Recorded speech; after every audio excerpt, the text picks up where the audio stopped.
Hey guys, up to session 8 of our Secret Agent Society program this week. And like I said last week, we introduced the topic of bullies. This weekend, we're focusing more in on bullying behaviours. And so we talk about bullying behaviours sometimes as bullying disguises. And what is really important is that once we've identified a bullying behavior, we want to start to work out, well, why is that person bullying and what are the different types of bullying? So there's three main different types of bullying. You've got physical bullying, which is usually things like pushing, shoving, punching, kicking, tripping, bumping, holding someone down, throwing things at them, breaking their things, following them around. And physical bullying can only happen face to face. Then you've got name calling, put downs, and teasing. So that's mean faces, making noises, saying nasty things, making someone else look bad on purpose. Now that can happen face to face. That can happen via like a note. That can happen online. There's lots of different ways for that to happen, and it's probably something that's becoming increasingly common now. Is that that verbal sort of bullying. Then you've got another kind of bullying that's probably less obvious to some of our kids, which is leaving someone out, trying to turn other people against them, or trying to get them in trouble. So it's a bit more of that manipulative sort of bullying. So it's not allowing someone to hang out, gossiping and spreading rumors about them, making up stories about someone, telling others they can't be friends with someone, walking off or running away on them, inviting everyone except one person to an event, ignoring, telling someone to do something that will get them into trouble, or to do something that will embarrass them. Those are sort of really manipulative bullying behaviours, and sometimes they're a bit hard to catch out. They're a bit hard to see straight away. It happens, sort of accumulates over time, and again, they can happen in any format. They can be face to face, that can be online, and that can be via written notes, or like I said, just sort of spread through school oftentimes. So with bullying, what we do know and what we try to teach the kids is that there are lots of reasons why our kids bully, but there's often a hidden message to it, and sometimes that can be hard to detect. And that the bullying behaviour itself isn't so much about you as a person being bullied, the victim of the bullying. It's more a reflection of problems with the other person. So we know that sometimes people bully because they want to feel powerful or better about themselves. We know that sometimes people bully because they're having trouble coping themselves with strong feelings, or having trouble solving problems for themselves, and so they're deflecting those feelings off on someone else. We know sometimes people bully because they find you annoying, or because they don't like that you're different from them, or because they don't perceive you as a good friend. So it can be sort of something as simple as that. Sometimes people bully because they think it's going to make them more popular. If they're seen to get a laugh out of the people around them, then they think that that's how that they get people to like them, is by being mean to other people. So it's actually not about you at all. It's sort of about them. Sometimes bullies bully because they're getting bullied themselves. They might be getting bullied themselves at home by a family member, an older sibling, or they're getting bullied somewhere else in their life, and then they're carrying that behaviour and pushing that out onto you. Sometimes bullies do it because they're feeling jealous. They're jealous of what you have and they don't. And so that can be a really common factor. Sometimes people bully because they're scared that if they don't, they might be rejected from the group that they're in. So if they see other people in the group being bullies and they think, oh, if I don't do the same thing, then people are going to start laughing at me. And so they're too frightened to stand up for you or to stand up for themselves because they're worried about what other people think. And then you've got the bullies that actually don't even realise that what they're doing is bullying, and that once you tell them to stop, then they do. If they don't stop, then obviously it's a deliberate behaviour, but sometimes they actually don't realise that they're upsetting you, and they don't know. So basically what we're saying is that bullies need to find better ways themselves of feeling happier, calmer and braver, and to help them be better at making friends. And so just like what we're working on in Secret Agent, oftentimes it's our bullies that need those skills themselves. And so we're trying to refrain from teaching our kids to become the victim. We're trying to teach them, to empower them to say that, look, this isn't about you at all. This is that person's having a really hard time dealing with something, and we're going to give you the tools so that you can be really strong in yourself, so that you can feel happy and calm and brave yourself. So, basically what that looks like, sorry, just move ahead a little bit, is they'll have a bully guard armour. This fits in their little book, and so inside their little book we'll have sort of some cheat sheets around what to do if there's bullying behaviours. And so step one is to go undercover. So obviously we want our kids to be individual, we want them to be themselves, but sometimes if they're really fearful of bullying and they're standing out, then that's going to make them a target for bullying. And so we want them to help to feel like they fit in. And so if they're going to go somewhere, then it can be easier and more helpful and safer for them to feel comfortable in the clothes that they're in, but also to feel comfortable that they're going to be dressed in a similar way to the other kids. So for example, if they go to school in casual clothes and all of the other kids are in uniform, then that's potentially going to make them a target. And so we want to make sure that on that basic level, we're doing our bit to support them to feel like they fit in by not looking to be obvious and different. And I know that there's so many ways that we can interpret that, and we want our kids to be themselves, and we definitely want them not to pretend to be something that they're not by any means. We're definitely not encouraging that, but we're also saying that in the early phases when we're trying to teach this skill, this is absolutely a factor that makes a difference. What we also want to teach them to do is to stay close to friends. So if a child keeps gravitating towards nasty people, then they're going to be much more prone to bullying. If we teach them to hang out and hang around and play with the kind people and the safe people and the friendly people, then they're going to be much less exposed to those sort of bullying behaviours.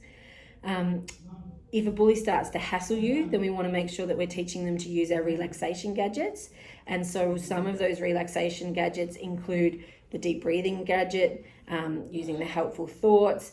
And then we've got some new ones that we've introduced today that are the cruel comments deflector shield. So it's an imaginary weapon that protects us from name calling and teasing. So when someone name calls or teases us, we pretend it's just deflecting off us, like it's not even hitting us.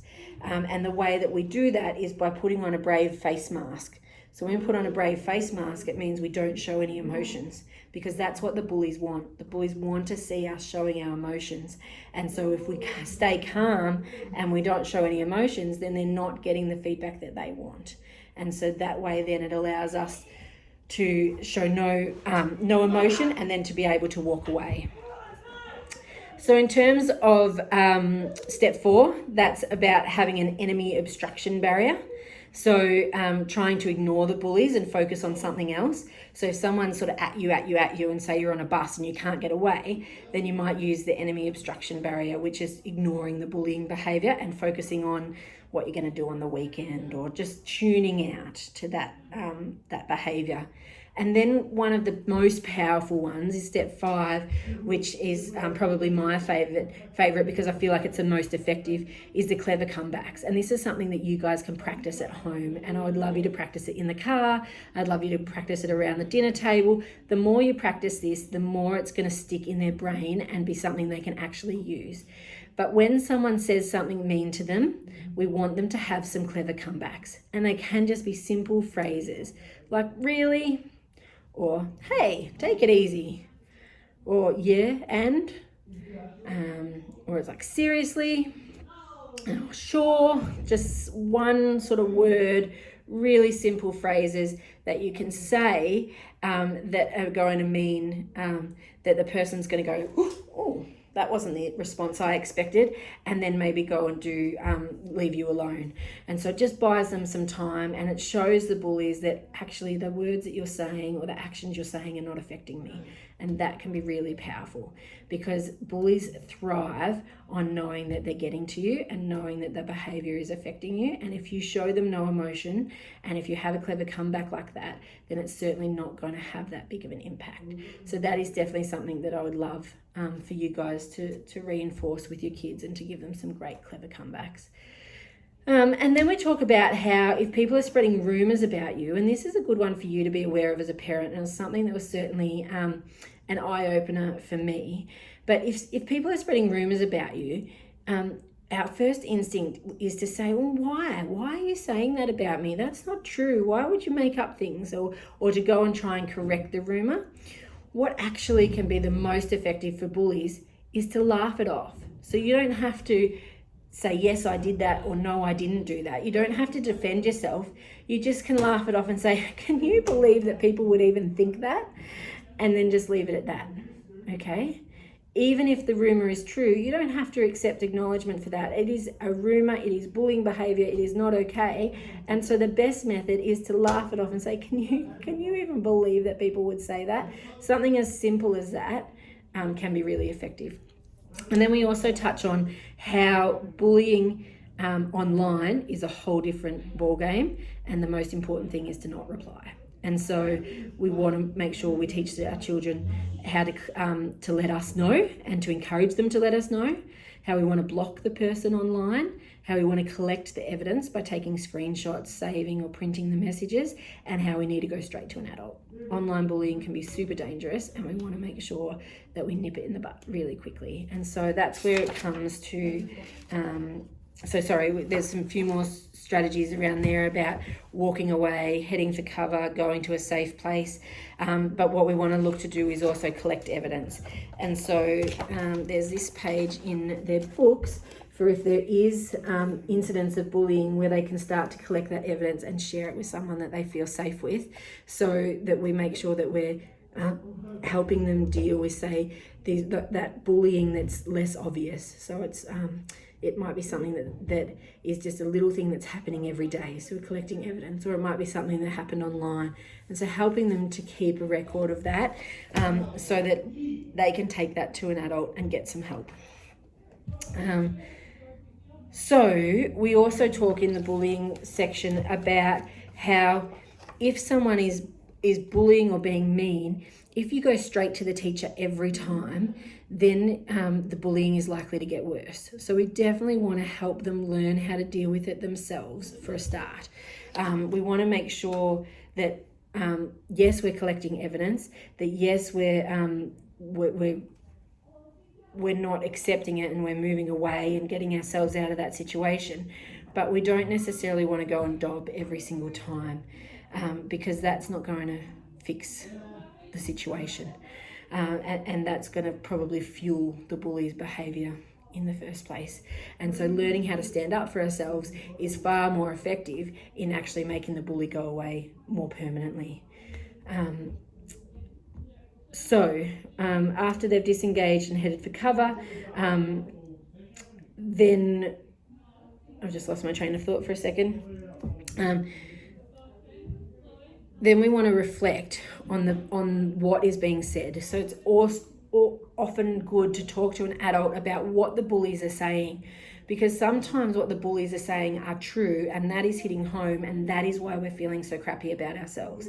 And so if that is the case, if what the bullies are saying is true, or it is something that you truly think about yourself, then it's important that we help the child work through that.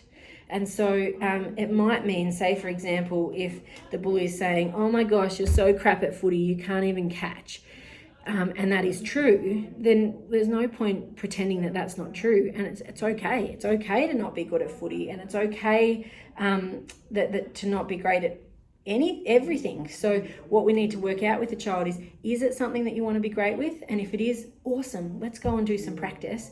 If it's not something you want to be good at, then who cares? You don't need to be good at footy because you're really good at basketball. So it's about helping them to recognise that there are solutions to these problems as well. They don't just have to accept that and feel crap about themselves, that they can then either practice so they can get better, they can work on a certain skill set so that it's not something that they find so difficult. If someone's saying they smell and they do actually smell, then we want to help them get organised so that they can get a hygiene routine so they don't smell. those sort of practical things are really important that we address as well, and that we don't just dismiss it, as that's just being a bully, don't worry about it. We actually do need to get to the bottom of, okay, well, what is the issue? Is it true? How do we resolve this so that your confidence comes out intact? So if that's something that you can have those conversations about with your child, that's really important. And it's okay to let them know, hey, it's okay to be crap at footy. I was crap at footy too. It doesn't matter. We're really good at this, or you're really good at that. And so then they can say to the bully, when the bully says, oh my gosh, you're so crap at footy, you can go, yeah, so, and leave it at that. So the plan then, or the mission, is to identify a time when they have experienced bullying, and then what they could do about it, how they would solve that bullying behaviour, how they would face it and deal with it. And you can use that decoder that we discussed in week 5 as well for a way to problem solve through that. So sorry, this has been a really long one today, but I think it's a really important topic, something that we really need to be careful in how we address, because we don't just want to dismiss this, and we need to be coaching our kids correctly on how to handle it so that they're not relying on us as adults to fix this for them. We need to help them fix this themselves. So if you've got any questions about this one, please come and see the therapist. It can be a real sticking point for a lot of our kids, and it's something that we want to make sure that they can continue to work through. Have a great afternoon. Bye.